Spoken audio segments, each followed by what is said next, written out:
Menstrual phase అప్పుడు wait ఎందుకు gain అవుతారు అని చెప్పేసి నా క్లయింట్ అయిన పాండా అడుగుతుంది. దాన్ని సింపుల్ గా ఎక్స్ప్లెయిన్ చేస్తాం. మెన్స్ట్రల్ ఫేజ్ అప్పుడు మన బాడీలో జరిగేది వెయిట్ గెయిన్ అవుతుంది కానీ ఫ్యాట్ గెయిన్ కాదు. అది కేవలం ఒక టెంపరీ ఫేజ్ మాత్రమే. జస్ట్ 5 to 7 days మాత్రమే ఉంటుంది ఆ వెయిట్ గెయిన్. మళ్ళీ రెడ్యూస్ అవుతుంది. బికాస్ అది కేవలం వాటర్ గెయిన్ మాత్రం.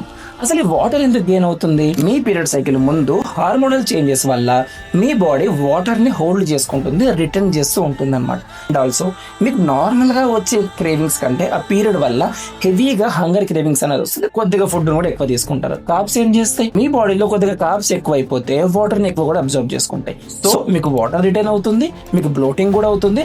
అండ్ ఆల్సో మీరు తీసుకునే కొద్దిగా ఎక్కువ కార్బ్స్ వల్ల మీ వాటర్ అనేది ఇంకా ఎక్కువ కూడా హోల్డ్ అవుతుంది. అండ్ ఈ హార్మోనల్ చేంజెస్ అనేవి ఎప్పుడైతే నార్మలైజ్ అయిపోతాయో ఆ వాటర్ అనేది మళ్ళీ కూడా ఫ్లష్ అవుట్ అయిపోయి మీరు నార్మల్ బాడీ వెయిట్ కూడా వచ్చేస్తారు. అండ్ ఒకవేళ మీరు ఈ మెన్స్ట్రల్ ఫేజ్ మాత్రం కాకుండా మీరు మంత్ మొత్తం వెయిట్ అనేది గెయిన్ అవుతూ ఉంటే ఖచ్చితంగా అది వాటర్ వెయిట్ అయి ఉండదు, అది ఫ్యాట్ కూడా ఉండొచ్చు. సో మీకు ఒక ప్రాపర్ కోచింగ్ సిస్టమ్ అనేది అవసరము. ఎందుకంటే ఆ ఫ్యాట్ అనేది రిడక్షన్ చేయడానికి. And we're there for you, మీకు పర్సనలైజ్డ్ ట్రైనింగ్ ప్రోగ్రామ్స్ ఇవ్వడానికి. సో జస్ట్ డిఎం చేయండి, మనం డిస్కస్ చేసుకుందాం, దెన్ మంచిగా ట్రాన్స్ఫార్మ్ అవుతాం.